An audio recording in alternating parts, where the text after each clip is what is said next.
Hello, good morning everyone.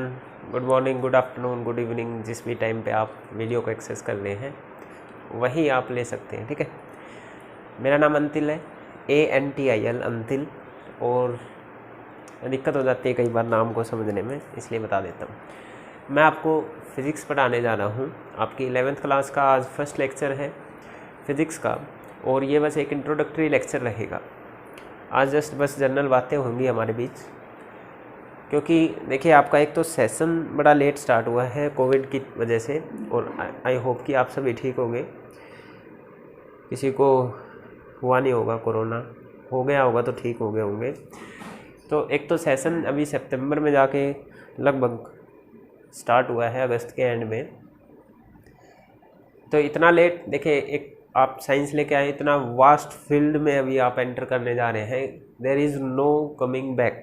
एक बार enter कर गए तो यहाँ से बाहर निकलने का फिर कोई रास्ता नहीं है। इतना वास्ट फील्ड है ये आपके पास, और इंटरेस्ट बन गया तो फिर वापस आने की जरूरत ही नहीं बनेगी।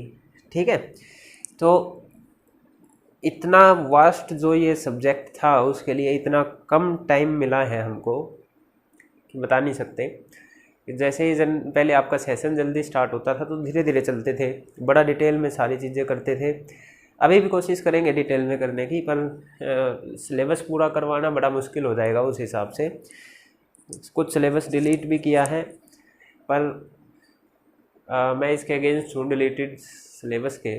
पता नहीं किस तरीके से डिलीट किया है उन्होंने सिलेबस, जो कि इम्पोर्टेंट चीज़ें हटा दी हैं। कुछ बहुत ज़्यादा इम्पोर्टेंट चीज़ें हटा दी हैं जो आगे तक अगर अभी नहीं पढ़ी तो आगे तक खटकेगी आपको कॉलेज लाइफ में, अगर आप साइंस के साथ कंटिन्यू करेंगे तो कोशिश करेंगे हम वो जो डिलीटेड सिलेबस है उसको भी कंप्लीट करने की। CBSE की डिलीटेड सिलेबस की बात कर रहा हूँ मैं। ओके, अभी यहाँ पे एक चीज़ आपसे भी को मैं बोलना चाह रहा हूँ। होता ये है कि अपनी सोसाइटी में हमारे आसपास जो ज़्यादातर के रिलेटिव्स साइंस लिए होते हैं या इस फील्ड में होते हैं, डॉक्टर होते हैं, इंजीनियर होते हैं, या किसी अच्छे इंस्टीट्यूट में पढ़ रहे होते हैं या आस पड़ोस में, तो उनके प्रेशर में आके कुछ बच्चे साइंस ले लेते हैं। उनका प्रेशर मतलब कि पेरेंट्स पर जाता है, और पेरेंट्स की एक्सपेक्टेशन आपसे बढ़ती है कि उनके बच्चे कर ले तो हमारे बच्चे भी करेंगे, और उस हिसाब से आप फिर साइंस ले लेते हैं ना। कुछ बच्चे सोचते हैं आर्ट्स एकदम ख़राब है, आर्ट्स कर लेंगे तो आर्ट्स वाले तो एकदम निकम्मे हैं, साइंस वाले कॉमर्स ले ली तो बीच का हो गया, साइंस होगी तो बस वे सबसे अच्छे हैं। ऐसा कुछ नहीं है। ठीक है, आर्ट्स वाले देश पे राज कर रहे हैं। IAS IPS ऑफिसर्स मोस्टली वहाँ से बनते हैं आपके पास। तो ऐसा कुछ नहीं है कि उधर उन सब्जेक्ट में स्कोप नहीं है। हाँ, ये ज़रूर माना जाता है कि जनरली साइंस वाले बंदे ज़्यादा इंटेलिजेंट होते हैं, पर वे अपने फील्ड में इंटेलिजेंट है। आर्ट्स वाले अपने फील्ड में है, कॉमर्स वाले भी देश चला रहे हैं, वे अपने फील्ड में हैं। तो इस मिसकंसेप्शन में रह के किसी ने अगर साइंस ली है तो बिना इंटरेस्ट के, इंटरेस्ट नहीं है वैसे ही साइंस, अगर इस मिसकंसेप्शन में आपने ले ली है तो प्लीज़ लीव इट। ठीक है, अभी छोड़ दे दे, अभी मौका है, क्योंकि एक बार एंटर कर गए तो निकलना बड़ा मुश्किल होगा। मेरे को कुछ स्टूडेंट्स मिलते हैं, जैसे 12th के जैसे ही एग्ज़ाम हुए तो फिर उनके मैसेज आने स्टार्ट होते हैं कि सर क्या करें, मेरे को तो गवर्नमेंट जॉब की तैयारी करनी है, और फिर साइंस लेकर कोचिंग लेना बड़ा मुश्किल हो जाएगा, तो क्या आर्ट्स ले लें। फिर मैं बोलता हूँ भाई ले लो आर्ट्स, कोई दिक्कत नहीं। अगर गवर्नमेंट जॉब में ही जाना है तो वहाँ पे नॉर्मल ग्रेजुएशन आपकी चाहिए होती है। वो ग्रेजुएशन BSc BTech कुछ भी हो, BA हो, BCom हो, कुछ भी हो, नॉर्मल ग्रेजुएशन से उनको मतलब है। फिर वो बोलते हैं सर 2 साल साइंस पढ़ी हमने, अब एकदम साइंस छोड़ देंगे तो आसपास के लोग क्या बोलेंगे। ठीक है, इस टाइप की बात उनके माइंड में रहती है। तो भाई आसपास वालों की तो सुननी नहीं है, आपने पहले भी सुनी, अब फिर सुन रहे हो। पहले भी क्या मिल गया आपको, है ना। तो उनकी नहीं सुननी, अपने अपने जो दिमाग में है, जो आपके जो एम है, बस उस तरफ सोचो और उसी तरफ आपको आगे बढ़ना है। ठीक है, उनका सोचने से क्या होता है, एक बार आदमी कामयाब होता है फिर उनको सब सही लगने लग जाता है आपके बारे में। ठीक है, तो जो ज़बरदस्ती आ गया होगा इस फील्ड में, अभी टाइम है आपके पास सोच लेना। ठीक है, वरना ऐसा हो जाएगा कि आप चलो मान लो पास होते रहेंगे पर एवरेज स्टूडेंट बन के रह जाएंगे। एवरेज मतलब कि पास होते रहेंगे, कम मार्क्स से पास होते रहेंगे, और आप सभी को पता है या तो टॉपर को पूछा जाता है या एकदम लास्ट वाले को, नहीं सेकंड वाले को भी कोई नहीं जानता होता है। तो अगर आप इस फील्ड में आना है तो टॉपर बनने की कोशिश करना है, ठीक है। टॉपर बाय मार्क्स नहीं, बाय नॉलेज, ओके। और ये भी नहीं है कि मुश्किल सब्जेक्ट है, अगर आपको समझ में आने लग गया तो बड़ा इंटरेस्ट बनेगा इधर, और फिज़िक्स तो बड़ी इंटरेस्टिंग है। बाकी जगह पे इतना आपको डेली लाइफ में यूज़ दिखता नहीं है चीज़ों का जितना आपको फिज़िक्स में दिखेगा, ठीक है। तो मैं आपकी फ़िज़िक्स स्टार्ट करने जा रहा हूँ आज का। बस आपको सिलेबस का इंट्रोडक्शन होगा। ये फर्स्ट लेक्चर है आपकी 11th क्लास की फ़िज़िक्स का। तो क्लास 11th फिज़िक्स स्टार्ट कर रहे हैं। कोई भी आपको डाउट्स रहेंगे तो अपना जो व्हाट्सएप ग्रुप है वहाँ पे मेरा नंबर है, आप व्हाट्सएप तो क्या करेंगे, चलो देख लेंगे डाउट्स क्लास वीक में एक बार, ठीक है।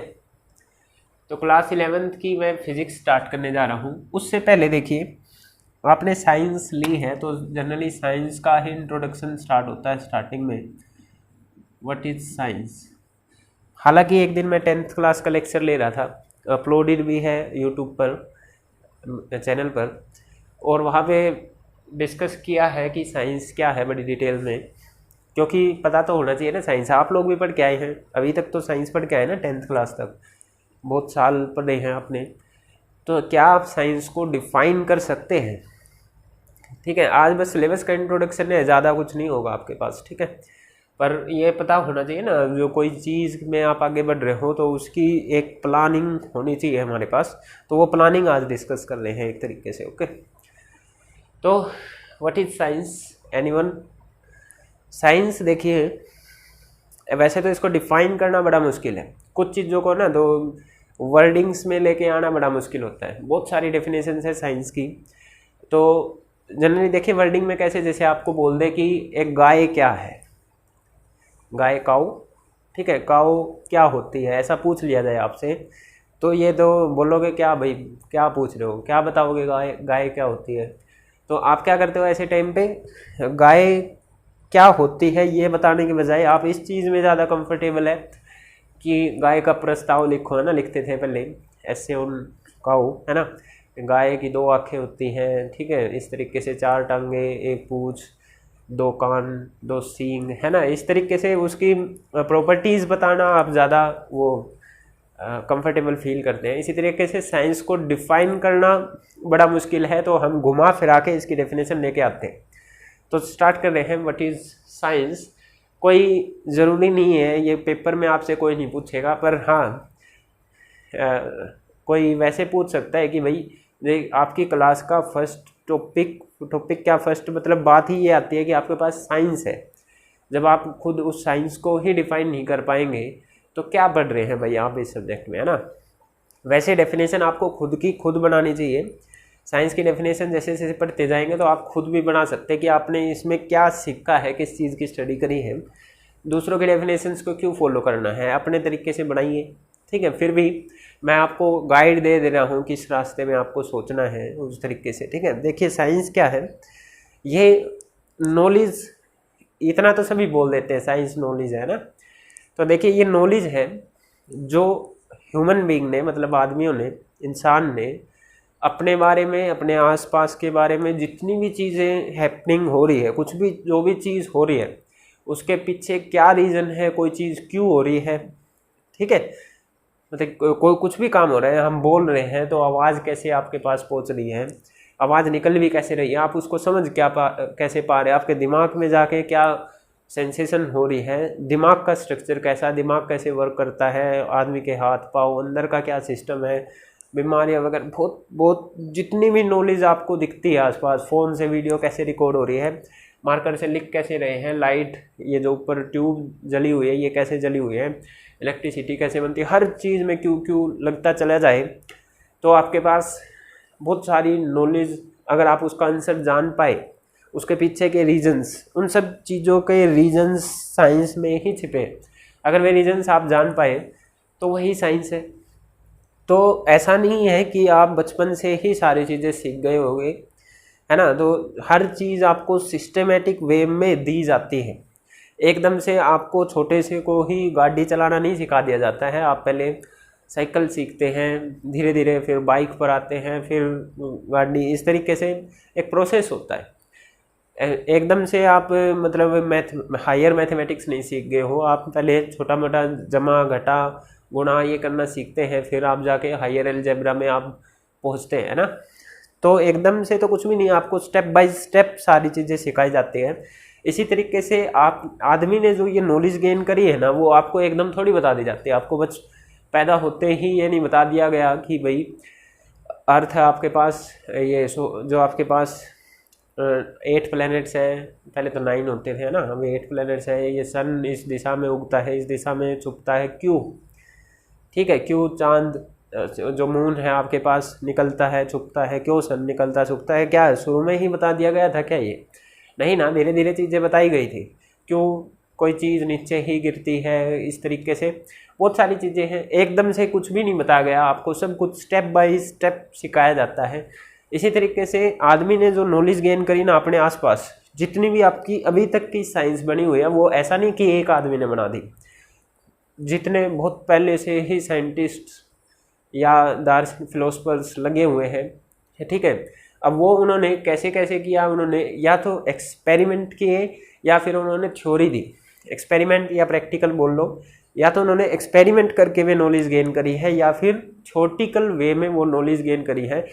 जैसे कि आपने आर्यभट्ट का सुना था कि उस टाइम पे उन्होंने ये बताया था कि भाई नहीं, अर्थ जो है, पहले क्या थी धारणा कि आपके पास जो अर्थ है वो सन के चारों तरफ चक्कर ना लगा के सन अर्थ के चारों तरफ चक्कर लगाता है, ठीक है, आप सभी को दिखता है ना, ईस्ट से निकलता है वेस्ट में छुपता है।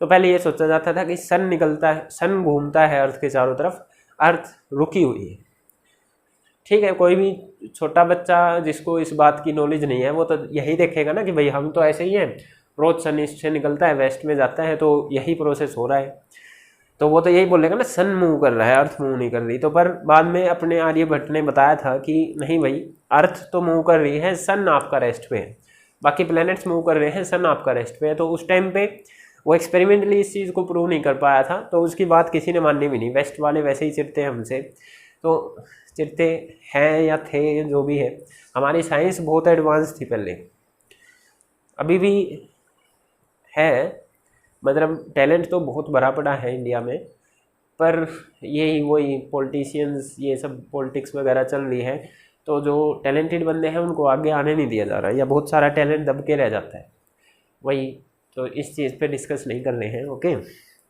तो अब उसने एक्सपेरिमेंटली इस चीज़ को प्रूव नहीं किया, तो उसकी बात किसी ने मानी नहीं। पर बहुत सारी चीज़ें हैं आप एक्सपेरिमेंटली प्रूव किए, जैसे कि मान लो ये पेन या 2-4 चीज़ें ले लो और उसको वैक्यूम में आप डालते हो, ग्रेविटेशन पढ़ के आए ना आप 9th क्लास में, एक पेन ले लो और एक फोम या कागज़ ले लो, उसको अगर आप वैक्यूम में डालते हो, दोनों को छोड़ दिया, तो अगर वैक्यूम में डालते हो तो वो एक ही टाइम पे नीचे आके गिरते हैं। अब कहने से तो आप मानोगे नहीं, क्या बोल रहा हूँ मैं, एक जैसे पेन और एक आपके पास कागज़, दोनों को अगर मैं एक ही टाइम पे ऐसे छोड़ता हूँ वैक्यूम के अंदर, वैक्यूम किसको बोलते हैं, जहाँ पे हवा वगैरह कुछ नहीं है, ठीक है, तो मैं बोल रहा हूँ ये दोनों सेम टाइम पे आके गिरेंगे। अगर सेम टाइम पे आके गिरेंगे, अब ये कहने से आप मानोगे नहीं, आप बोलोगे ये भारी है, ये जल्दी गिरेगा, ठीक है, पर एक्सपेरिमेंटली अगर आपको ये करके दिखा दिया जाए तो आप मान लेंगे। तो कुछ चीज़ें एक्सपेरिमेंट से प्रूव होती हैं, ठीक है, और कुछ चीज़ें जिनको, कुछ चीज़ों के लिए पहले थ्योरी दी जाती है। फॉर एग्जांपल आपने डाल्टन एटॉमिक थ्योरी पढ़ी है एटम्स की, कि भाई एटम का स्ट्रक्चर कैसा है। अब एटम वगैरह दिखते तो है नहीं, तो स्टार्टिंग में एटम किस तरीके के रहे होंगे, उन सब के बारे में फिलोसफी चली थी।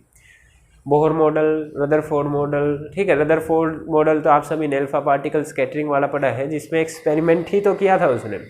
तो या तो एक्सपेरिमेंट से या थ्योरेटिकल मीन से जो नॉलेज हमने गेन करी है, और इन द सिस्टमेटिक वे, ऐसा नहीं कि एकदम से ही सब कुछ पता चल गया, धीरे धीरे छोटी छोटी चीज़ों के बारे में पता चलता गया, और तब बड़ा फिनोमिना को हम समझ पाए। पहले हमने छोटी छोटी चीज़ों को समझा, और ये लाइफ में भी यही है, आपके पास रूल रहेगा, आपका रहना भी चाहिए कि पहले बड़ी सी प्रॉब्लम को एकदम से सोल्व ना करके उनको छोटे छोटे पार्ट्स में सोल्व करो, और जब आप जैसे छोटे छोटे सोल्व करते जाएंगे तो आपके पास अल्टीमेटली आप उस बड़ी प्रॉब्लम को भी सोल्व कर लेंगे, ठीक है। तो इन द सेम वे छोटे छोटे स्टेप्स में चीज़ें आई हैं। ऐसा नहीं कि आपके पास बल्ब जो बना तो वो डायरेक्ट ही बन गया होगा, इलेक्ट्रिसिटी की खोज हुई होगी, इलेक्ट्रॉन प्रोटॉन्स के बारे में जाना होगा, ये सब है ना। तो एकदम से कुछ नहीं हुआ, सब कुछ स्टेप वाइज प्रोसेस है। तो जो ये नॉलेज साइंस क्या है, जो ये नॉलेज गेन करी है ह्यूमन बीइंग ने सिस्टमेटिक वे में थ्रू एक्सपेरिमेंटल और थ्योरेटिकल मीन्स, इसको साइंस बोलते हैं, ठीक है। It is the knowledge gain by human being through experimental और theoretical means in systematic way. इस नॉलेज को आप क्या बोलते हैं, साइंस। और ये नॉलेज बहुत चीज़ों के बारे में है, हमारे आसपास के एनवायरनमेंट के बारे में, हमारे खुद के बारे में, जो भी आसपास एनिमल्स रह रहे हैं उनके बारे में। हम बहुत चीज़ें हैं, जैसे हमने खाना खाया तो अंदर जाके उसका क्या हुआ, कैसे उससे हमको एनर्जी मिल रही है, हम मरते क्यों हैं, यूनिवर्स कैसे बना है, लाइफ कहाँ से स्टार्ट हुई, ठीक है। चीज़ें ऊपर से नीचे ही क्यों गिरती हैं, या कितने प्लेनेट है, यूनिवर्स कितना बड़ा है, ब्लैक होल क्या है, बहुत सारी चीज़ें हैं। चीज़ें बनी कैसे हैं, एटम्स कैसे मिलते हैं, ठीक है। एटम के अंदर भी क्या कुछ है, इलेक्ट्रॉन प्रोटॉन, क्या एलियंस एग्जिस्ट करते हैं, क्या भूत प्रेत आत्मा, ठीक है, ये सब होती है। मोबाइल फ़ोन कैसे वर्क करता है, लाइट कैसे जलती है, फ़ैन कैसे वर्क करता है, और भी जो भी आपके दिमाग में आए। साउंड हम बोलते हैं तो साउंड ट्रैवल कैसे करती है, लाइट कैसे ट्रैवल करती है, साउंड ट्रैवल की तो उसको क्या वैक्यूम में ट्रैवल करा सकते हैं, या फिर हम कैसे एक दूसरे की लैंग्वेज को समझ पा रहे हैं, मैं जो बोल रहा हूँ आप कैसे समझ पा रहे हैं, फ़ोन से वीडियो रिकॉर्ड कैसे होते हैं, फ़ोन कॉल कैसे करते हैं, कुछ भी आप सोच लीजिए, उसके पीछे क्यों लगा दीजिए, क्यों कैसे कब, जितने भी ये WH वाली फैमिली है वो लगा दीजिए, ठीक है। तो आपके पास वो साइंस में चला जाएगा, और उन सब का आंसर साइंस के पास है। कुछ चीज़ें ऐसी मिस्ट्री भी है जिनका आंसर अभी तक हम नहीं दे पाए हैं, बहुत सारी चीज़ें ऐसी हैं जिनका आंसर अभी तक हमारे पास नहीं है। जनरली आपके पास अगर बात करूँ मैं अर्थ की, तो सभी को पता है कि भाई अर्थ का साइज़ बहुत छोटा है, अपने सौरमंडल में ही अर्थ का साइज़ बहुत छोटा है। तो बाकी जो आपके पास गैलेक्सीज़ हैं उनके कंपैरिजन में तो हमारी गैलेक्सी बहुत छोटी है, ठीक है। हमको अपनी खुद की गैलेक्सी की नॉलेज नहीं, हमको अपनी खुद की अर्थ की नॉलेज नहीं है अभी इतनी, ठीक है। हमें अर्थ पर जितनी सारी चीज़ें हैं उनका 1% नॉलेज ही है अभी तक। तो देख लो अभी अर्थ की ही 100 में से 1% नॉलेज है हमको, तो यूनिवर्स तो बहुत बड़ी चीज़ है, वो पूरा गैलेक्सीज और बहुत सारी चीज़ें बची हुई हैं। तो इतनी कम नॉलेज है हमें अभी तक। लाइक ओशियन में एक बाल, ठीक है, एक पूरे समुंदर पड़ा है नॉलेज का, उस इतनी बड़ी इतनी सारी नॉलेज का हमको एक बाल जितनी नॉलेज है, ओके। तो हाँ, फिर भी ये इतनी ज़्यादा है वो बाल जितनी नॉलेज भी, कि एक आदमी के लिए वो सारी ग्रैब करना बड़ा मुश्किल है। हम साइंस वाले, अभी आप फिजिक्स केमिस्ट्री मैथ्स बायो ये चीज़ें पढ़ते हैं, पर जैसे ही आप आगे जाएंगे तो आप देखेंगे यहाँ पे जो एक चैप्टर पढ़ा है वो आगे जाके एक बुक बन गई, पूरी की पूरी बुक। तो इतनी सारी जो आप साइंस पढ़ोगे उन सब के आगे जाके आप देखोगे बुक पे बुक बनी पड़ी है, तो क्या एक ही बच्चा, एक ही स्टूडेंट सारी चीज़ें पढ़ पाएंगे? क्यों मैं अकेला फिजिक्स पढ़ा रहा हूँ, मैं कोई दूसरी साइंस क्यों नहीं पढ़ा रहा? पढ़ा सकते हैं क्या भाई? वो मास्टरी नहीं होएगी आपके पास, पढ़ा सकते हैं पर वो मास्टरी वाला काम नहीं होगा आपके पास, ओके। क्योंकि भाई इतना वास्ट है, क्यों मैंने इस फिज़िक्स में अगर नॉलेज गेन करी है तो दूसरे में भी नॉलेज गेन करता तो बहुत टाइम लगता, ठीक है। कुछ इस तरीके का कर सकते हैं, पर लगभग इतनी नॉलेज है कि लगभग आप बोल सकते हैं कि एक आदमी के लिए तो बड़ा मुश्किल है सब चीज़ों में, सारी चीज़ों के बारे में नॉलेज गेन करना, ओके। तो साइंस क्या है, इसको अलग अलग लैंग्वेज में अलग अलग साइंटिस्ट ने डिफ़ाइन किया है, या आप सिंपल में बोल सकते हैं systematic study of facts, systematic study of facts. कोई भी डेफिनेशन जो भी आपको बुक में दिखे वो बोल सकते हैं, ठीक है। NCERT की बुक जरूर ले लेना। It is the knowledge gain by human being, it is the knowledge gained by human being through experimental and theoretical means. Spelling अपना देख लेना, theoretical means in systematic way, in systematic way। ठीक है, इसको science बोलते हैं। एक बार मैं देख रहा हूँ कि वहाँ तक का दिख रहा है बोर्ड पे या नहीं। ठीक है, दिख रहा है। ओके, ठीक है, साइंस समझ में आया। अभी देखिए, आपके पास इतनी ज़्यादा नॉलेज हो गई थी कि एक ही बंदे के लिए पढ़ना बड़ा मुश्किल था, बहुत वास्ट सब्जेक्ट हो गया था ये, तो हमने इसको डिवाइड कर दिया। नॉलेज में देखिए आपके पास बहुत सारी चीज़ें होगी ना, अभी कितनी सारी मैंने अभी गिनवा दी थी, तो इतनी सारी चीज़ों के बारे में एक ही बंदा डिटेल में जान जाए, ऐसा नहीं है कि एक चीज़ का रीज़न बताने के लिए एक ही चीज़ पढ़नी पड़ेगी आपको, उससे रिलेटेड बहुत सारी चीज़ें पढ़नी पड़ती है। ठीक है, बहुत सारी चीज़ों को अंडरस्टैंड करना पड़ता है आपको, तो बहुत वास्ट फील्ड ये बन गया था। इसलिए हमने क्या किया, साइंस को फर्दर डिवाइड कर दिया ताकि अपने अपने इंटरेस्ट वाले फील्ड की नॉलेज हर कोई गेन कर सके। ओके, तो हमने क्या किया, जो ये साइंस, इसको लिख लेना, कोई पूछेगा तो बस अपनी नॉलेज के लिए लिख लो, वैसे कोई पेपर पॉइंट ऑफ व्यू से कोई इम्पोर्टेंस इसकी नहीं है। ओके, ठीक है।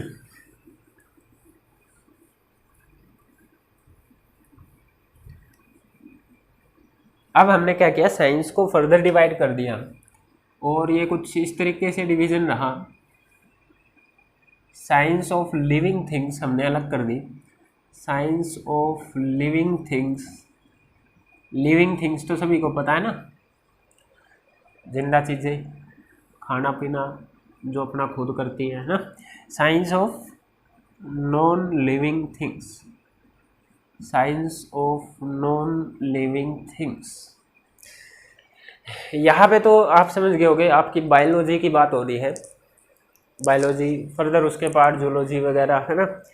तो पेड़ पौधे, आदमी की खुद के शरीर की साइंस या एनिमल्स के खुद की बॉडी की साइंस, वो सब आपके पास साइंस ऑफ लिविंग थिंग्स में आ जाते हैं। भाई वो भी एक बड़ा वास्ट सब्जेक्ट है। आपको पता है ना कि डॉक्टर्स बनते हैं तो आप किसी मेडिकल में जाते हैं तो वहाँ पे डॉक्टर्स भी अलग अलग रहते हैं। दांतों के डॉक्टर अलग हैं, हार्ट सर्जरी के अलग हैं, ठीक है, दिमाग वाली सर्जरीज के लिए अलग है, हड्डियों के अलग है। इस तरीके से डिफरेंट डॉक्टर्स आपके पास रहते हैं। तो वो ऐसा क्यों है कि भाई वो अलग अलग है, क्योंकि आदमी के शरीर में भी इतने सारे फंक्शन है कि एक आदमी के लिए पढ़ना बड़ा मुश्किल है। तो वहाँ पर भी स्पेशलाइजेशन होती है कि भाई आप बस खाली मस्तिष्क को पढ़ो, आप खाली हार्ट के बारे में पढ़ो, है ना, आप अदर फंक्शनिंग के बारे में पढ़ो, इस तरीके से। तो वो इस चल बड़ा वास्ट सब्जेक्ट है। तो ये बायोलॉजी की इधर बात हो रही है जो आपने किसी ने ली होगी, ठीक है, बायोलॉजी की बात इधर हम कर रहे हैं। फर्दर इसकी भी बहुत सारी ब्रांचेज है, इसमें भी इतने अभी बताया ना कि डॉक्टर भी अलग अलग होते हैं। ओके, जानवरों के भी डॉक्टर होते हैं, तो वे उनकी स्टडी करते हैं। और भी बहुत सारी जो है आपके पास, वे बायोलॉजी में चलेंगे, वे आपके बायो वाले टीचर बताएंगे कौन सी ब्रांच में क्या आप पढ़ते हैं। ओके, नॉन लिविंग थिंग्स में इन जनरल आपके पास केमिस्ट्री और फिजिक्स की बात कर रहे हैं, केमिस्ट्री और फिजिक्स, ये तो दोनों सब्जेक्ट होंगे ही आपके पास कंपलसरी। आगे जाके नई शिक्षा नीति जो आ रही है उसमें इन्होंने बोला है कि आप एक मेन सब्जेक्ट के साथ कोई दूसरी सब्जेक्ट की कम्बिनेशन भी ले सकते हैं। तो पता नहीं क्या उन्होंने किया है, क्योंकि कुछ सब्जेक्ट की कम्बिनेशन ऐसी है कि वे साथ ही रहे तो अच्छा है। जैसे आप मैथमेटिक्स और फिज़िक्स का कम्बिनेशन बना सकते हैं कि फ़िज़िक्स के साथ मैथ्स पढ़ो। हालांकि पीसीबी जो ले लेते हैं उनके पास मैथ्स होता नहीं है, पर आगे जाके अगर उनको फिज़िक्स में कंटिन्यू करना है तो मैथ्स की ज़रूरत पड़ती है। ठीक है, मैथ्स बड़ा इंपॉर्टेंट टूल है फिज़िक्स को पढ़ने में, तो मैथ्स की हेल्प पड़ती है। तो नई शिक्षा नीति में जो उन्होंने कहा है, तो आई होप वो आगे जाके इस कम्बिनेशन को ऐड कर दे, कुछ कम्बिनेशन सब्जेक्ट की कर दे। पता नहीं करेंगे नहीं करेंगे, कैसे क्या करेंगे वो उनकी मर्जी है। ठीक है, नई शिक्षा नीति, न्यूज़पेपर वगैरह पढ़ते रहते होंगे ना। ओके, बायोलॉजी लिविंग थिंग्स की स्टडी है। ये दोनों आपके पास अभी तक नॉन लिविंग थिंग्स की स्टडी है, पर हम कोशिश कर रहे हैं कि फिजिक्स और केमिस्ट्री को, केमिस्ट्री का भी मेरे को इतना नहीं पता, मैं फिजिक्स पढ़ाना है आपको। फिजिक्स की हम अभी भी कोशिश कर रहे हैं कि लिविंग थिंग्स में अप्लाई करें। अप्लाई होती है बहुत सारी चीज़ें लिविंग थिंग्स में, फिजिक्स से आप सिंप्लीफाई करते हो, पर वहाँ पे इतना ज़्यादा स्कोप नहीं है, इतनी ज़्यादा चीज़ें अभी तक हम उधर अप्लाई नहीं कर पाए हैं। तो जनरली नॉन लिविंग थिंग्स के लिए ही फिजिक्स को पढ़ रहे होते हैं। I will not go for the chemistry और बायो, मैं डायरेक्ट आपके पास फिजिक्स में आ रहा हूँ। ओके, वो आपके केमिस्ट्री बायो के आपके खुद के टीचर आपको बताएंगे उनमें क्या होता है। तो फिजिक्स में चलते हैं। फिजिक्स भी इतना वास्ट सब्जेक्ट हो गया आगे चल के आपके पास कि यहाँ पे नीचे नहीं लिख रहा, मैं ऊपर ही आ रहा हूँ, ठीक है। इतना वास्ट सब्जेक्ट हो गया कि फिजिक्स की भी बहुत सारी ब्रांचेज हैं। आप किसी कोचिंग सेंटर पे जाएंगे तो आप देखेंगे कि फिजिक्स में इलेक्ट्रोमैग्नेटिज्म वाला पार्ट कोई टीचर पढ़ा रहा है, मैकेनिक्स कोई टीचर पढ़ा रहा है, तो डिफरेंट टीचर पढ़ाते मिलेंगे आपको उधर भी, ठीक। तो मतलब कि भाई वह भी अलग अलग तरीके से स्पेशलाइजेशन लेके आए होंगे, ठीक है। तो देखिए फिजिक्स क्या है, इसकी भी बहुत काफ़ी सारी डेफिनेशंस बनती हैं, बुक में डिफरेंट दे रखी होगी। तो फिजिक्स में आपकी स्टडी आती है नेचर एंड नेचुरल फिनोमिनाज की। Physics is the study of nature and natural phenomenas. एक डेफिनेशन तो ये है, जनरल सबसे बेसिक डेफिनेशन यही है कि नेचर में जो कुछ भी हो रहा है, ठीक है, नेचर में भगवान ने बना के जो भी भेज दिया नेचर में आ गया। ओके, तो जो भी फिनोमिनाज नेचर में हो रहे हैं उन सब के पीछे के कारणों का जानना, ये आपके पास फिजिक्स वालों का काम है। जैसे ये भी नेचर में ही आता है कि यूनिवर्स बना, जीवन स्टार्ट हुआ, कैसे स्टार्ट हुआ, कैसे यूनिवर्स, चांद तारे कैसे प्लैनेट्स बने, कैसे इनके बीच का डिस्टेंस इस तरीके से रहा कि अर्थ पे ही जीवन पॉसिबल है, बाकी प्लैनेट्स पे नहीं है, या किसी प्लैनेट पे है तो किस पर हो सकता है, उस पर जाके जीवन को खोजना, उधर सैटेलाइट वगैरह भेजना, सैटेलाइट कैसे जा रहे हैं। तो ये सारी चीज़ें फिजिक्स वाले ही करते हैं आपके पास, है ना। चीज़ें आसमान, जैसे इसको ऊपर से छोड़ा नीचे गिरता है, न्यूटन लॉ ऑफ ग्रेविटेशन पढ़ के आए आप, तो ये नेचुरल फिनोमिना ही है, नेचर में हो रहा है आपके पास। या अर्थक्वेक आते हैं, टोर्नेडो, वोल्केनो, सुनामी, ये सब आती हैं, तो उनके पीछे के रीज़न वगैरह सब फिजिक्स वालों के हैं। ओके, तो ये फिजिक्स नेचर और नेचुरल फिनोमिनाज की स्टडी है। तो फिजिक्स में आप क्या लिखेंगे, it is the branch of science which deals with the study of nature and natural phenomenas, deals with the study of nature and natural phenomenas, natural phenomenas. Nature में जो कुछ भी हम सबकी स्टडी आपके पास फिजिक्स में आती है। या फिर एक डेफिनेशन और आप दे सकते हैं, फिजिक्स आपका क्या है, ये मैटर, मोशन और एनर्जी, ठीक है, इन सब की आपस में किस तरीके से इंटरेक्शन चलती रहती है। जनरली मैटर और एनर्जी, मैटर क्या था, छोटी क्लासेज में पढ़ के आए हैं आप, matter anything that occupies space and have some mass, है ना। मैटर और एनर्जी से ही सब कुछ, पूरा यूनिवर्स मैटर और एनर्जी से बना है। तो किस तरीके से मैटर और एनर्जी एक दूसरे के साथ इंटरेक्ट करते हैं, इन सब की स्टडी भी आपके पास, मैटर की स्टडी, एनर्जी की स्टडी अलग से, और उन दोनों का आपस में इंटरेक्शन, ये सब फिजिक्स के अंडर आता है आपके पास। ओके, उस डेफिनेशन पे बेसिक से मत जाओ। Nature and natural phenomena is the most basic definition of physics. Okay, so physics की जो ये आपके पास नॉलेज है, ये भी इतनी ज़्यादा होगी कि इसको भी एक बंदे से ग्रैब करना बड़ा मुश्किल होगा। जैसे बायोलॉजी के अंदर या जो मेडिकल साइंस है उसके अंदर आपके पास हार्ट के लिए अलग डॉक्टर, आपके पास माइंड, मस्तिष्क के लिए अलग डॉक्टर, ठीक है, बाकी चीज़ों के लिए, दांतों के लिए अलग डॉक्टर, इस तरीके से वहाँ पर भी ब्रांचेज बन गई है, पेड़ पौधों की अलग, एनिमल्स की अलग, इस तरीके से। इसी वे में फिज़िक्स को भी एक बंदे से स्टडी करना सारी की सारी को बड़ा मुश्किल था। तो इसकी भी स्पेशलाइजेशन, मतलब इसके भी फर्दर पार्ट कर दिए गए।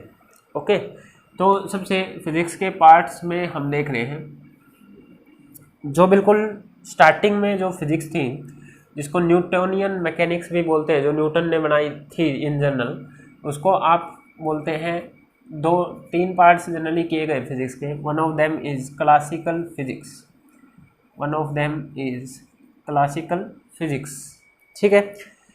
Second one is statistical physics, statistical physics. ये टर्मिनोलॉजीज जनरली अलग अलग तरीके से भी पढ़ा सकते हैं आपको, आप ऐसे ही देख लीजिएगा, ठीक है। और last one is modern physics.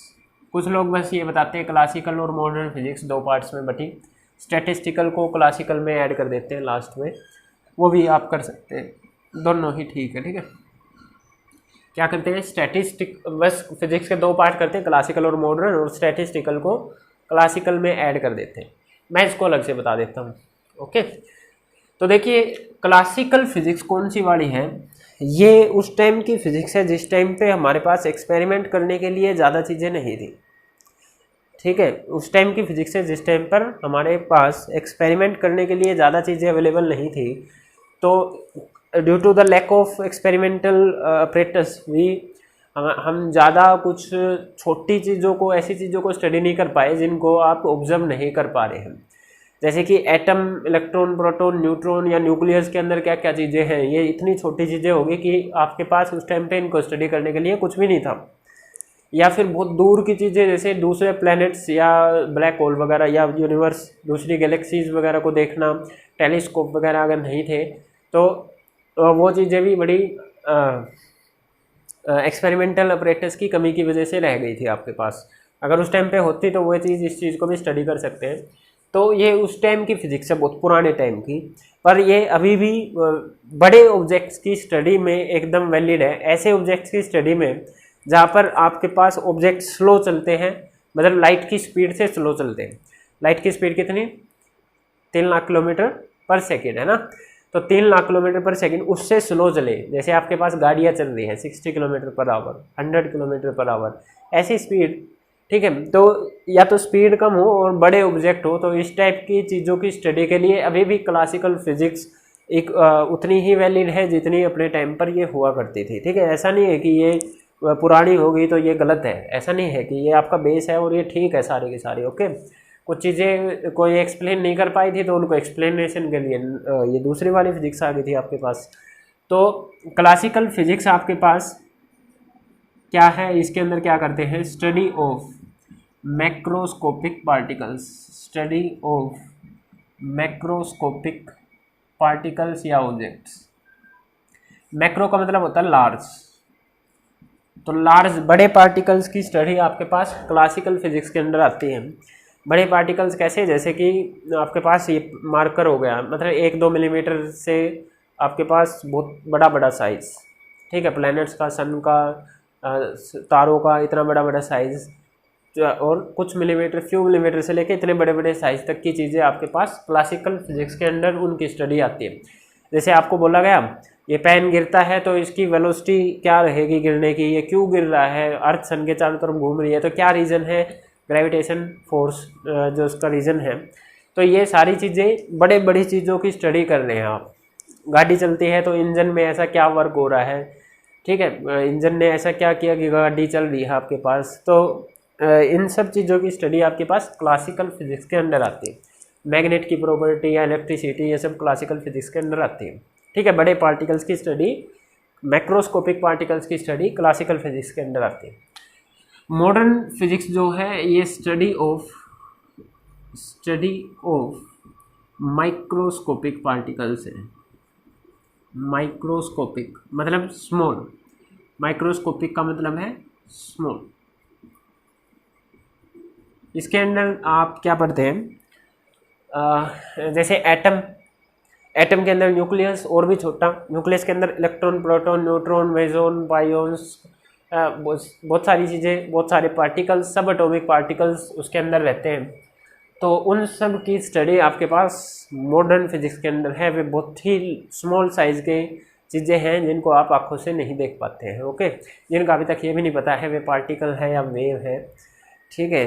तो वो मतलब मैटर में आते हैं या एनर्जी में आते हैं, ये भी जिन चीज़ों के बारे में नहीं पता है, तो वो सब आपके पास एडवांस लेवल की अब फिज़िक्स हो गई है जो कि आप मॉडर्न फिज़िक्स के नाम से पढ़ते हैं। स्टैटिस्टिकल फिज़िक्स एक बीच का पिलर है क्लासिकल और मॉडर्न फिज़िक्स के बीच में। मतलब ये लगभग एंड आ रहा था क्लासिकल फिजिक्स का और ये शुरुआत हो रही थी मॉडर्न फिजिक्स की। एंड नहीं बोल सकते, चली तो हुई है। क्लासिकल भी पढ़ते हैं, हिस्ट्री थोड़ी ना पढ़ रहे हैं, हम समझ रहे हैं चीज़ों को। ओके, तो statistical physics one of the pillar for the modern physics. तो देखिए स्टैटिस्टिकल मैथमेटिक्स भी आपने पढ़ा है कुछ, ये मीन मोड मीडियन प्रोबेबिलिटी ये पढ़ के आए हैं आप 10th क्लास तक। तो स्टैटिस्टिकल फिजिक्स में क्या करते थे, जैसे गैस, मान लो इस रूम में गैस है कोई, तो उसके हजारों के करोड़ों एटम्स इस कमरे में होंगे। वो तो सभी को पता है ना आपको कि एक मोल में ही 1 एवोगाड्रो नंबर जितने पार्टिकल्स हो जाते हैं, 10⁻23 एवोगाड्रो नंबर। ठीक है, तो मिलियंस ऑफ एटम्स जो इधर इस कमरे के अंदर है, और आप सभी को पता है कि एक ही गैस है तो उसके एटम भी सेम टाइप के होते हैं, डाल्टन एटॉमिक थ्योरी। ओके, तो एक सेम एलिमेंट के एटम भी एक तरीके के होते हैं, डिफरेंट एलिमेंट के डिफरेंट तरीके के एटम हो सकते हैं, तो हो सकते नहीं होते हैं। तो एक ही तरीके के एटम इस रूम में है और आपको उन सब एटम्स की एनर्जी वगैरह निकालनी है, तो इतने करोड़ों एटम्स का मिला के वो एनर्जी बनती है। तो हर एक की एनर्जी निकालने बैठो और हर एक को जोड़ते चले जाओ, ऐसा तो नहीं करेंगे ना आप।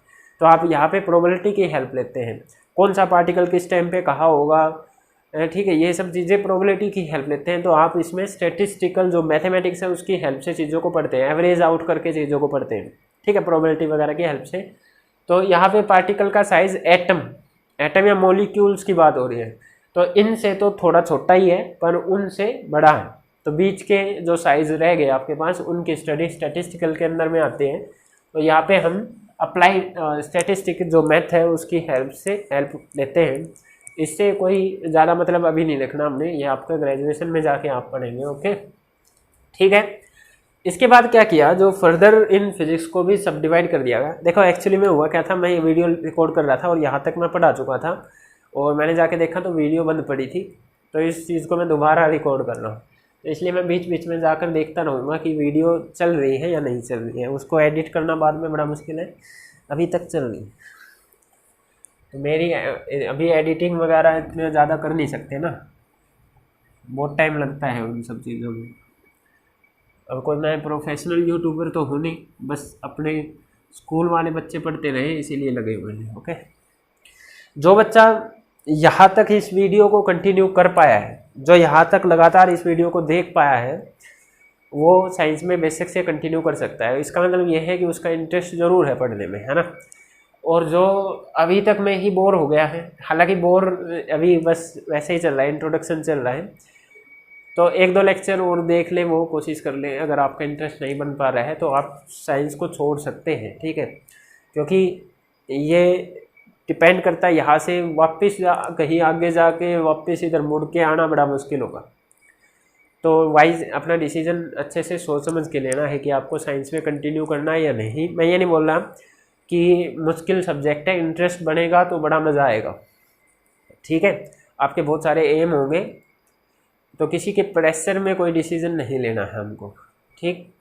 लेट्स स्टार्ट क्लासिकल फिजिक्स, क्योंकि पढ़ाना तो मेरे को ही है ना। अगर आपको बाद में जाके ये लगने लग गया कहीं पर जाके कि क्यों साइंस ले ली, तो वो सारा प्रेशर मेरे पे आगे पड़ेगा फिर, क्योंकि मेरे को फिर आपको पुश करके या कैसे भी ले लो आके लेके चलना है, पास कराना है, इतना पढ़ाना है, ज़बरदस्ती सा काम हो जाएगा वो। एक तो अपनी मर्ज़ी से पढ़े, इसलिए मैं ये सब बोल रहा हूँ, है ना। मेरा वो कोई मकसद नहीं है कि आपकी साइंस छुड़वा ही दूँ, मेरा काम ख़त्म हो जाए, ऐसा कुछ नहीं है, ठीक है।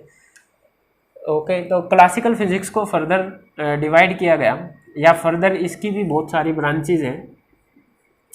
और अब हम सिलेबस का इंट्रोडक्शन एक्चुअली में करने जा रहे हैं कि हमारा सिलेबस क्या क्या है। ओके, तो क्लासिकल फिजिक्स में सबसे पहले आपके पास आती है मैकेनिक्स।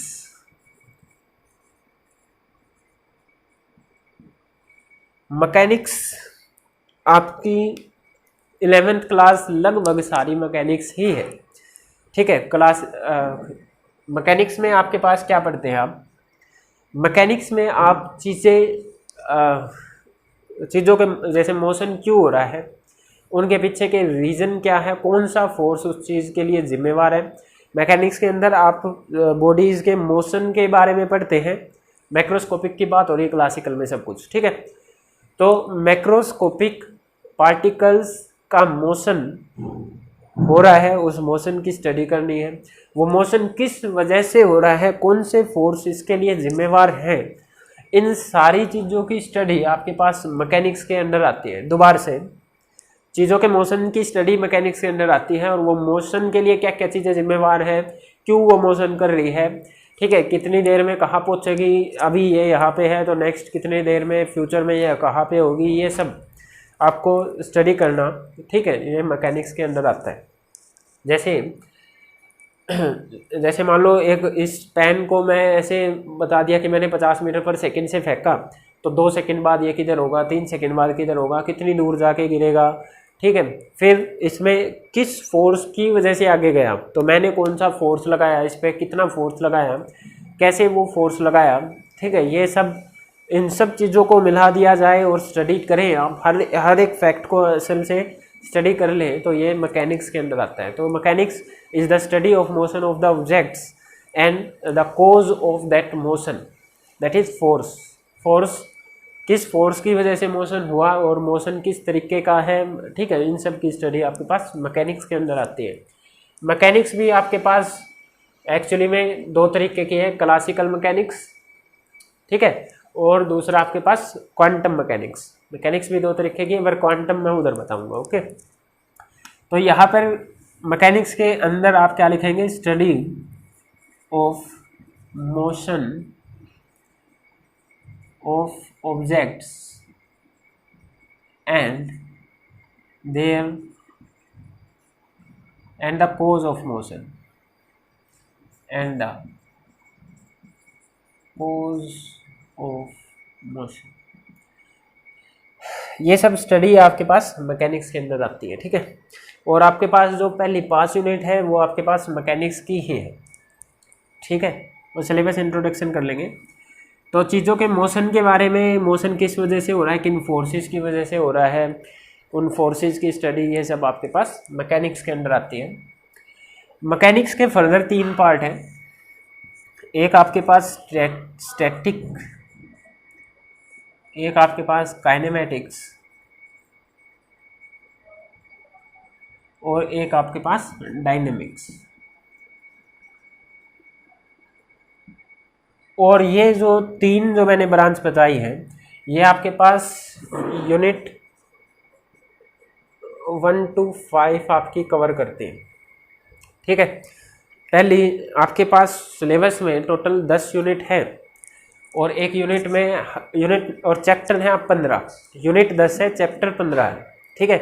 पर जनरली देखिए 11th क्लास या 12th क्लास में आप यूनिट की टर्म में पढ़ते हैं, क्योंकि जो लास्ट में यूनिट मतलब ऐसे टॉपिक्स का ग्रुप जो आपके पास एक दूसरे से रिलेटेड हो, ठीक है, वो यूनिट बनाता है।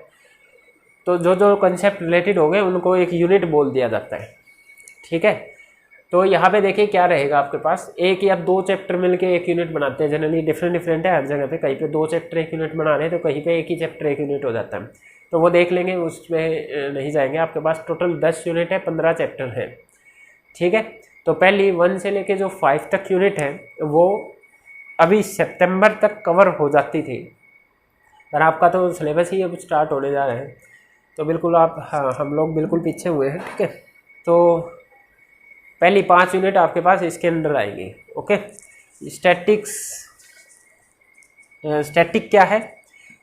स्टैटिक का मतलब होता है रेस्ट, ठीक है। स्टैटिक का मतलब होता है रेस्ट। बस वैसे बता रहा हूँ, इनको लिखना नहीं हो, आप लिख सकते हैं, मतलब आप लिख सकते हैं, मैं अभी लिख नहीं रहा हूँ। जब चीज़ें रेस्ट पे है, इक्विलिब्रियम कंडीशन में है, उस टाइम पे उनकी स्टडी करना आपके पास स्टैटिक के अंदर आता है। जैसे मान लो एक आदमी है, उस टाइम पे ऐसा ज़रूरी नहीं कि उस पर फोर्स 0, इसको मान लो 10 न्यूटन के फोर्स से इधर खींचा जाए, 10 न्यूटन के फोर्स से इधर खींचा जाए, ठीक है। तो फोर्स बैलेंस है, आप सभी को पता है, ना ये उधर जाएगा ना इधर जाएगा, एक से फोर्स से दोनों तरफ खींचा जा रहा है, तो ये यहीं पे रुका रह जाएगा। तो इसकी इस टाइम पे ये कैसा है, रेस्ट पे है। एक टेबल है, टेबल के ऊपर एक बुक रखी है, तो वो रेस्ट पे रखी हुई है, तो उस टाइम पे इसका वजन जो वेट होता है वो नीचे की तरफ एक्ट कर रहा होता है, इसका जो वेट है वो नीचे की तरफ, और न्यूटन थर्ड लॉ से जो टेबल है इसके ऊपर एक रिएक्शन लगा रही है, तो इस टाइम पे ये रेस्ट पे है, हालांकि फोर्सेस लग रहे हैं। तो पर ये रेस्ट पे क्यों है, क्योंकि इधर के फोर्स और इधर के फोर्स इक्वल हैं, ऊपर के फोर्स नीचे के फोर्स इक्वल है। तो ये फोर्सेस का इक्वल होना इसको बोलते हैं equilibrium of force, equilibrium of force. ठीक है, मतलब सब तरीके के फोर्स आपके पास जब बराबर हो, ठीक है, हर तरफ के, तो इक्विलिब्रियम ऑफ फोर्स बोलते हैं। तो इक्विलिब्रियम ऑफ फोर्सेस की स्टडी जब बॉडी रेस्ट पर हो तो उसको स्टैटिक के अंदर पढ़ते हैं। ठीक है, देख लेता हूँ वीडियो, कभी बंद ना हो जाए, दिक्कत रहती है। ठीक है, तो जब चीज़ें रेस्ट पे हो, जैसे ये टेबल पे बुक रखी थी या आदमी पे इक्वल फोर्सेस हर तरफ से लग रहे हैं, इस टाइप की चीज़ों की स्टडी है ना, वो सब आपके पास स्टैटिक के अंदर जाएगी। ओके, फिर आपके पास काइनेमेटिक्स आती है। काइनेमेटिक्स में आप चीज़ों के मोशन से डील करते हैं, चीज़ें मोशन में है। काइनेमेटिक्स, काइनेटिक्स का मतलब होता है मोशन, तो चीज़ें इधर मोशन में है, पर वो मोशन किस वजह से है इस चीज़ की स्टडी नहीं करेंगे। स्टैटिक के अंदर चीज़ें जब रेस्ट पे है, मतलब इक्विलिब्रियम ऑफ फोर्सेस की स्टडी कर रहे हैं, यहाँ पे आप मोशन की तो स्टडी कर रहे हैं, चीज़ें जो मोशन में है उनके मोशन की तो स्टडी करते हैं, पर कोज ऑफ मोशन की स्टडी नहीं करते, किस वजह से वो मोशन है इसकी स्टडी नहीं करते। तो you did not study cause of motion है, you did not study cause of motion है, ये नहीं पढ़ते आप इसके अंदर। ठीक है, बस मोशन है। जैसे मान लो एक गाड़ी चल रही है 60 किलोमीटर पर आवर से, वो 15 मिनट बाद कहाँ होगी, ये क्वेश्चन आपसे पूछ लिया। ठीक है, आपने देखा स्पीड पता है, मेरे को टाइम पता है, तो आप डिस्टेंस निकाल लेंगे। ओके, तो यहाँ पे किसी ने आपसे ये नहीं पूछा कि वो गाड़ी क्यों चल रही है। ठीक है, कोज ऑफ मोशन क्या है ये किसी ने पूछा ही नहीं आपसे, बस गाड़ी चल रही है 15 मिनट बाद कहाँ होगी ये पूछा गया। उनको कोई मतलब नहीं है इंजन के अंदर क्या हुआ, गाड़ी क्यों चल रही है, कोई मतलब नहीं। जैसे अगर आप घर में टीवी देखते हैं तो बस आप टीवी में सीरियल या मूवी वगैरह देख रहे हैं, आपको कोई मतलब नहीं है कि इसके पीछे का क्या हो रहा है, कहाँ से सिग्नल आ रहा है, कहाँ पे रिकॉर्ड हुआ होगा, सिग्नल को कैसे कैसे कन्वर्ट करके यहाँ तक भेजा जा रहा है। आप टीवी के अंदर क्या प्रोसेस हो रहा है कि वो आपको ये सब वीडियो वगैरह दिखा रहा है। ठीक है, इन सब चीज़ों से तो आप कोई मतलब रख ही नहीं रहे ना। तो कोज से जब कोई मतलब ना हो, टीवी वाला एग्जांपल वैसे दे रहा था, यहाँ पे मोशन की तो डील कर रहे हैं पर कोज से हमारा कोई मतलब नहीं है, तो इन सब की स्टडी आपके पास काइनेमेटिक्स में आती है। एंड डायनेमिक्स में आपके पास मोशन की भी स्टडी करते हैं, और वो मोशन किस वजह से है, वजह हरदम फोर्स ही होती है। ठीक है, कोज से हमारा मतलब है फोर्सेस से, किन फोर्सेस की वजह से वो मोशन हुआ। अगर इन दोनों चीज़ों की ही स्टडी करें तो वो आपके पास डायनेमिक्स के अंदर आ जाती है। ओके, तो पहली जो 5 यूनिट है, फर्स्ट यूनिट तो आपका बेसिक इंट्रोडक्शन है, फिजिक्स क्या है, साइंस क्या है, डिफरेंट ब्रांचेज ऑफ साइंस क्या है, यूनिट्स कैसे कैसे चीज़ों को मेजर किया जाता है, ये सब। ठीक है, वो तो किसी में भी नहीं आती, वो तो जनरल इंट्रोडक्शन है। उसके बाद यूनिट 2 से यूनिट 5 बोल सकते हैं आप, यूनिट 2 से यूनिट 5 आपके पास मैकेनिक्स ही है। ठीक है, इसको मैकेनिक्स पार्ट 1 बोला जाता है, और आपका जो यूनिट 6 से लेकर यूनिट 10 तक है उसको मैकेनिक्स पार्ट 2 बोल दिया जाता है। फिर भी चलो आगे चलेंगे। ये क्लासिकल फिजिक्स की एक ब्रांच होगी, that is mechanics. Let me see कि वीडियो चल रही है या नहीं। ओके, ठीक है, इसी में फिर फर्दर 3 यूनिट होगी ना, 5 यूनिट तक कवर होगी हमारे पास। इसके बाद आपके पास स्टैटिस्टिकल में अभी नहीं देखना, आपका ये कॉलेज में आती है। ओके, मैकेनिक्स के बाद आपके पास इधर और भी ब्रांचेज है इसकी, जैसे फ्लूइड मैकेनिक्स। हालांकि ये मैकेनिक्स के ही पार्ट में है, इसको मैकेनिक्स पार्ट 2 बोल दिया जाता है। फ्लूइड मैकेनिक्स, फ्लूइड मतलब वे चीज़ें जो फ्लो कर सकती हैं, जैसे कि आपके पास पानी, लिक्विड या गैसेस। ठीक है, तो लिक्विड और गैसेस, इन सब की स्टडी, ये कैसे एक दूसरे पे प्रेशर एग्जर्ट करते, किसी बर्तन में रख दिया, उसके अंदर कोई चीज़ डुबा दी तो उस पर कैसा क्या बिहेवियर रहेगा, बायोन्सी फोर्स, आर्किमिडीज प्रिंसिपल, ये हाइड्रोलिक ब्रेक, हाइड्रोलिक प्रेस, ये सब कुछ चीज़ें फ्लूइड मैकेनिक्स के अंदर आएगी। और ये आपके पास 7th और 9th यूनिट जनरली इनसे बनी है आपके पास, है ना। ओके, तो वो जब वहाँ पे चलेंगे तब वहाँ पे देखते चलेंगे। तो ये आपके पास 5 यूनिट के बाद 7वीं यूनिट फ्लूइड मैकेनिक्स है। ओके, इसके बाद आपके पास एक ग्रेविटेशन, ये भी क्लासिकल फिजिक्स में ही है, ये मॉडर्न फिजिक्स में भी आजकल चल रही है अभी। ठीक है, इसके नए कंसेप्ट हम सीख रहे हैं। यहाँ पे हमारे जो सिलेबस में ग्रेविटेशन है वो न्यूटन के कंसेप्ट से पढ़ रहे हैं। हालांकि देखिए क्लासिकल फिजिक्स की ये क्लासिफिकेशन जरूरी नहीं यही हो, और भी बहुत क्लासिफिकेशन हो सकती हैं। जैसे मैथमेटिक्स किस तरीके का अप्लाई किया है उस तरीके पर आपके पास 3 तरीके की क्लासिकल मैकेनिक्स होती हैं, न्यूटन वाली मैकेनिक्स, लैग्रेंजियन वाली मैकेनिक्स, हैमिल्टोनियन वाली मैकेनिक्स। तो डिफरेंट टीचर डिफरेंट तरीके से बताते हैं, तो आप यही करना, ठीक है, कोई दिक्कत नहीं है। आपका सबसे सिंपल सा अभी यही है, क्यों ज़्यादा डिटेल में जाना है ना, जब पूरी पढ़ लेंगे तब बताते चलेंगे आपको कि एक्चुअली में आगे क्या चल रहा है साइंस में। अभी एक ही दम से आप पर सब कुछ नहीं थोप रहे, क्योंकि हमको सिस्टमेटिक वे में चलना है। ओके, साइंस में या लाइफ में हरदम सिस्टमेटिक वे से ही चलना चाहिए। तो हम जो आपकी यूनिट 6 है वो ग्रेविटेशन है, 9th क्लास में जो आप पढ़ के आए हैं, ये यूनिट 6 बना रही है। ये यूनिट जनरली आपके पास 7 बना रही है, ठीक है। इसके बाद आप वेव्स एंड ओसिलेशंस, ये भी अपने आप में ही एक ब्रांच है, वेव्स एंड ओसिलेशन, ठीक है। ये जैसे आपने साउंड वेव पढ़ के आए हैं ना, साउंड पढ़ के आए 9th क्लास में, तो वेव्स कैसे बनती है, कैसे ट्रैवल करती हैं, इसके भी डिफरेंट पार्ट है। जैसे इलेक्ट्रोमैग्नेटिक वेव्स कैसे ट्रैवल करती हैं, इलेक्ट्रोमैग्नेटिक सन से जो रेडिएशंस आ रही है, लाइट कैसे ट्रैवल करती है, ठीक है। साउंड वेव कैसे ट्रैवल करती है, रस्सी में एक जगह से बांध के रस्सी में जर्क दिया तो रस्सी में वेव कैसे ट्रैवल करती है, पानी में आपने पत्थर फेंक दिया तो पानी के अंदर जो वेव बनती है वे कैसे ट्रैवल करती है, वो सब वेव वाले चैप्टर में आपके पास चला गया। ओके, ये आपके पास यूनिट 10 है, ये आपके पास यूनिट 10। इसके अलावा आपके पास थर्मोडाइनमिक्स भी क्लासिकल फिजिक्स में भी आती है, थर्मोडाइनमिक्स, या फिर बोल लो ये अलग से भी एक फिजिक्स है। थर्मोडाइनमिक्स क्लासिकल में भी है, और स्टैटिस्टिकल पढ़ने के बाद फिर से थर्मोडाइनमिक्स में और कंसेप्ट जब जुड़े थे तो वहाँ पर भी है।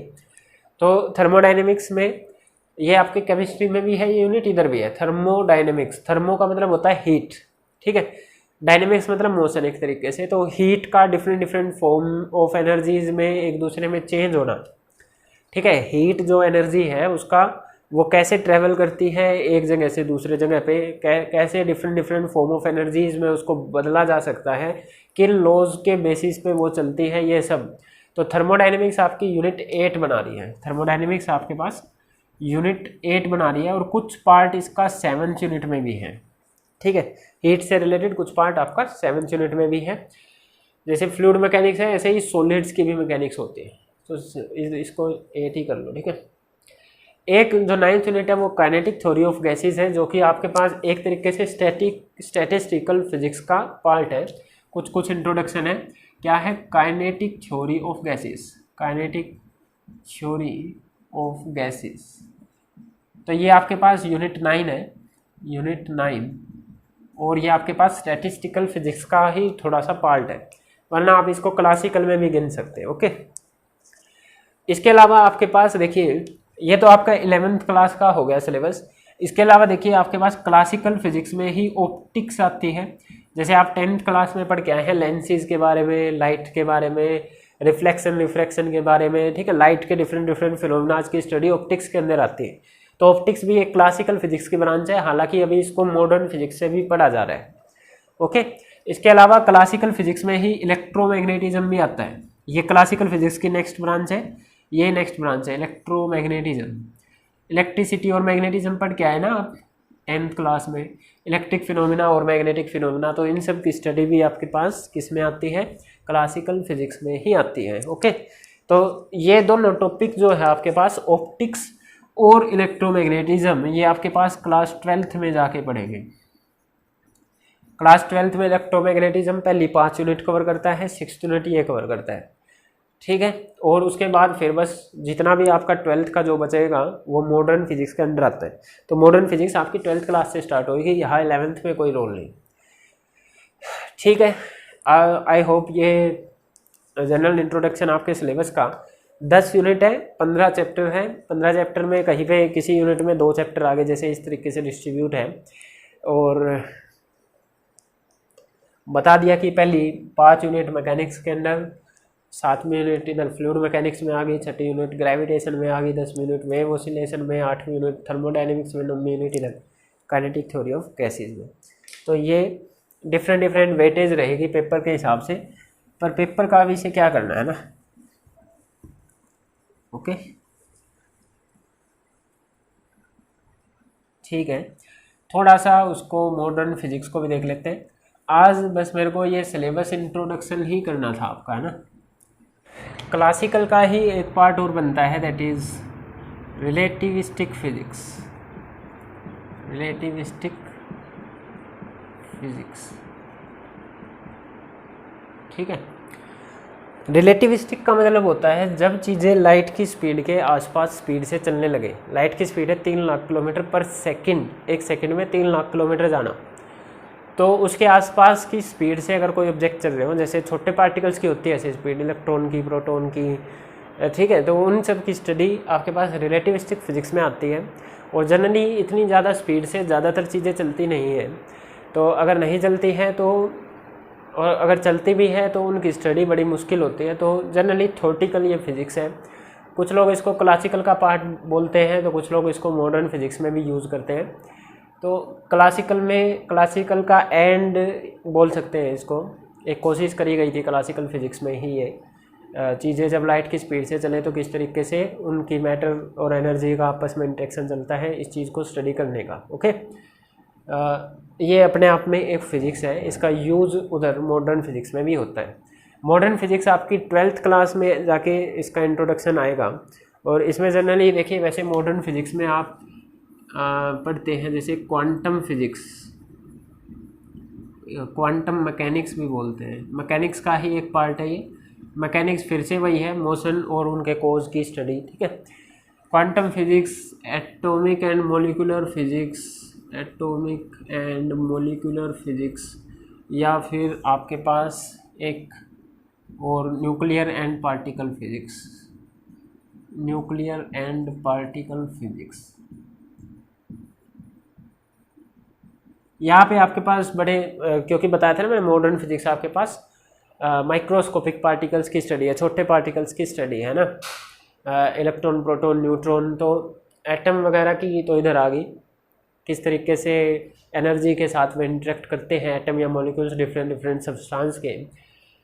और इलेक्ट्रॉन, प्रोटॉन, न्यूट्रॉन किस तरीके से, न्यूक्लियस का स्ट्रक्चर क्या है, इलेक्ट्रॉन, प्रोटॉन, न्यूट्रॉन एटम के अंदर किस किस तरीके से अरेंज है, उनका किस तरीके से बिहेवियर रहता है, जब मॉलिक्यूल बन गए तो उनका किस तरीके से सिस्टम रहेगा, ये आपके पास इन मॉडर्न फिज़िक्स के अंदर आता है, ठीक है। तो आपका 12th क्लास में बाकी की जो यूनिट बच गई इलेक्ट्रोमैग्नेटिज्म और ऑप्टिक्स के बाद, वो सब यही है आपके पास। ओके, वहाँ पे ये बेसिक इंट्रोडक्शन आएगा कि क्लासिकल की क्या दिक्कतें हुई और उन दिक्कतों को कैसे मॉडर्न फिज़िक्स दूर करती चली गई, तो वो इधर आएगा आपके पास मॉडर्न फिज़िक्स में। तो ये 12th क्लास में ज़्यादातर डिस्कस करेंगे हम। ओके, और 12th में भी इतना ज़्यादा नहीं है, आगे जाके ग्रेजुएशन में ही आपके पास आएगा।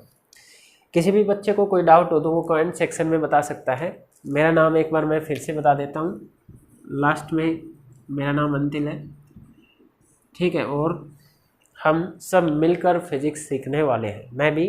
मैं भी कुछ आप लोगों से सीखूंगा, कुछ आप लोग मुझसे सीखेंगे, है ना। आप लोग डाउट लेके आएंगे तभी तो मैं भी तो कुछ नया सीखूंगा ना। तो मिलकर हम फिज़िक्स सीखने वाले हैं। किसी बच्चे को कुछ डाउट हो, साइंस क्यों ली या कैसे ली, इस चीज़ को अगर कोई प्रेशराइज है तो वो मेरे से बात कर सकता है। अदरवाइज़ इस सब्जेक्ट में बड़ा मज़ा आने वाला है पढ़ने में, अगर आप साथ साथ करते रहें अपना काम। एवरेज बन के नहीं रहना है, ठीक है, साथ साथ काम करते रहना है। तो that's all for today, thank you.